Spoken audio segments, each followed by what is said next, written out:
fam, that's what they call me. Boa tarde, meus amores, e vamos dar início à nossa aula de língua portuguesa. Hoje iremos dar continuidade aos exercícios para finalizarmos o caderno 2, certo? Então, todo mundo aí pegando o caderninho 2 e abrindo na página 81. Então, hoje iremos falar mais uma vez do conto que tem como título O Defunto Vivo. Na aula passada, na página 80, falamos desse mesmo conto, porém, em alguma coisa diferenciada tem aí nesse conto, certo, meus amores? Então, eu peço que todos vocês prestem atenção e certifiquem-se o que é que tem de diferente, certo? Então, vamos lá. O defunto vivo. Em alguns arraiais do interior mineiro, quando morria alguém, costumavam buscar o caixão na cidade vizinha, de caminhão. Certa feita, vinha pela estrada um caminhão com sua lúgubre encomenda, quando alguém fez sinal pedindo carona. O motorista parou. Se você não se incomodar de ir na carroceria, junto ao caixão, pode subir. O homem disse que não tinha importância, que estava com pressa. Agradeceu e subiu. E a viagem prosseguiu. Então, essa é uma versão. Então, nos dois contos, na realidade, né, isso fala-se sobre esse mesmo conteúdo, sobre esse mesmo contexto. Porém, com uma pequena diferença, não é isso? Então, há uma diferença de lugares, porque nesse segundo conto, eles dizem aqui que isso acontece no interior mineiro, coisa que não acontece no primeiro conto, né, da página 80.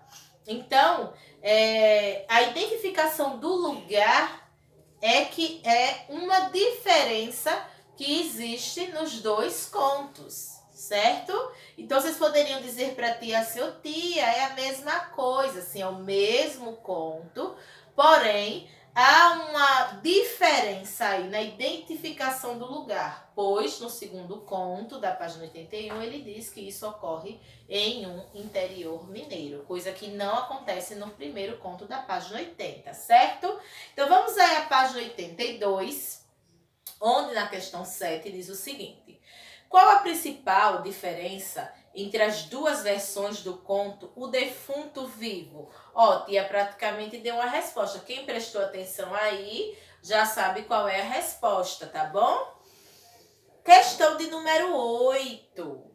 Que características dos contos populares pode explicar essa diferença? Então, qual é a característica? Quando a gente fala em características, estamos falando das qualidades, não é isso? Todos vocês sabem, né? Isso são características dadas a esse contexto, são adjetivos, né? Características. E aí eles querem saber qual delas, que característica desses contos populares que pode explicar essa diferença. Então, o povo, ele contava essas histórias, né? A sua maneira. Se vocês perceberem, eles contam as histórias à maneira deles, né? E eles fazem uma modificação da historinha, não é isso? Mas sem perder a essência da história. Ou seja, vocês vejam que na página 80, eles falaram sobre o defunto vivo, qual era a forma que ocorria, né, quando isso acontecia. E no segundo textinho a mesma coisa. Ou seja, só que eles falam a maneira deles. Então, a característica, na realidade, é essa, que cada povo, gente, ele conta essas histórias, cada um à sua maneira. Ou seja, se acontecer em Minas Gerais, eles vão falarem os contos de acordo com o que acontece na região mineira. Se for em São Paulo, eles vão falarem o mesmo conto, só que a maneira de como se acontece em São Paulo. Então, o que acontece nos contos populares, a maior característica é essa. O povo, ele contam essas historinhas, mas cada uma à sua maneira.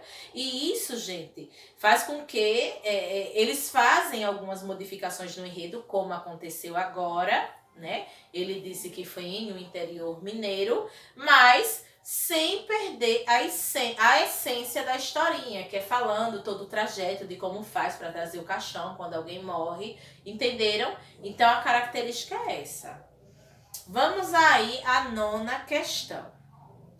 Dê um novo desfecho ao conto O Defunto Vivo. Desfecho é a finalização da história, da narrativa, certo? Então vem aí o seguinte. A sacudida acordou o dorminhoco, que abriu a tampa do caixão e perguntou: será que já parou de chover? Continue esse trecho dando o seu desfecho, a seu modo, a sua maneira, certo? Questão de número 10. Leia. Em alguns arraiais do interior mineiro. Letrinha A. A palavra destacada, que no caso é mineiro, ele funciona como adjetivo pátrio. Explique sua resposta. Se sim, coloque sim e explique por que sim. Se não, coloque não e responda por que não. Explique o porquê do não, certo? Letrinha B. Eu acho que pelo que Tia explicou sobre adjetivos pátrios, a resposta já está bem clara, né? Eu acho que vocês não vão sentir dificuldade. A letrinha B é: elabore uma frase em que a palavra mineiro não tem a função do exercício anterior. Ou seja, se ele é um adjetivo pátrio, né, isso porque ele indica uma nacionalidade, então vocês vão fazerem uma frase com um sentido contrário, que não tem um sentido de adjetivo, tá bom? Letrinha C. Qual a função da palavra mineiro na frase que você elaborou? Explique sua resposta. Gente, ó, deixa a tia relembrar. Se vocês forem aí, deixa a tia colocar. Pronto.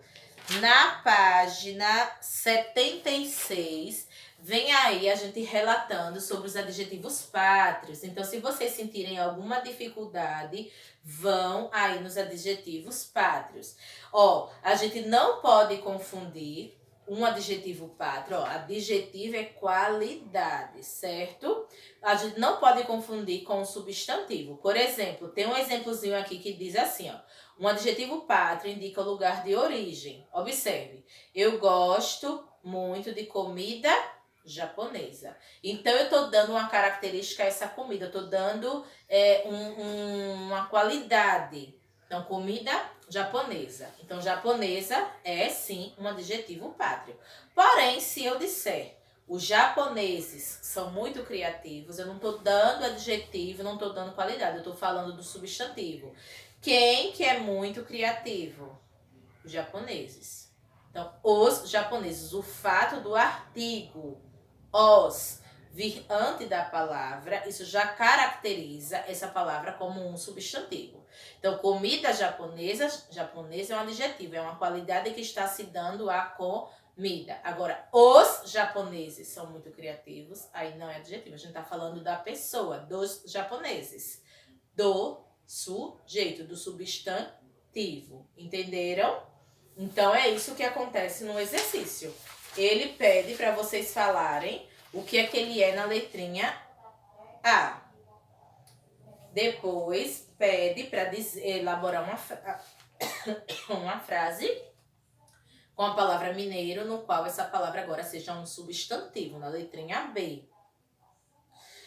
E qual é a função da palavrinha mineiro na frase que você elaborou? Então, aí já está a resposta bem explícita. Se ele não é um adjetivo, ele será um... Isso mesmo, certo? E depois explicar. Na questão 11, ele vem dizendo para pesquisar em jornais e revistas uma palavra com H inicial, o dígrafo NH, o dígrafo CH, o dígrafo LH e colar nos quadros a seguir. Então vão aí, pega um livrinho que não tenha mais utilização, uma revista, um jornal, faça recortes de palavrinhas com essas letrinhas que foram pedidas, certo? Os dígrafos e a letrinha H inicial e colhem aí nos quadros correspondentes, tá bom? Na página 83, temos aí mais um desafio que vocês terão que encontrar essas palavras no caça-palavras. Eu tenho certeza que vocês vão tirarem de letra, vai ser muito fácil. Vocês podem circular ou vocês podem pintar com cores diferentes. Vocês escolhem como que vocês desejam marcar essas palavrinhas no caça-palavra. A linha de chegada, que vocês já sabem como desenvolve nessa questão da linha de chegada, com as carinhas, não é isso? De acordo com o entendimento. E na página 84, nós temos aí o lembrando. O que é o lembrando? O lembrando é uma revisão de todos os conteúdos dessa unidade que nós responderemos juntos aí, certo? Na nossa videoconferência. Então, nossa aulinha de português de hoje foi isso. Foi revisar, né? Foi uma conclusão, né, do livro 2 da nossa disciplina de língua portuguesa. E é isso aí. Então, desenvolvam o exercício e daqui a pouco nos encontramos na videoconferência, certo, meus amores? Para tirar todas as dúvidas, fazer uma correção e debatermos sobre todos os conteúdos. Então, é isso aí. Ó, um beijão, tchau e até a próxima aula. Beijo!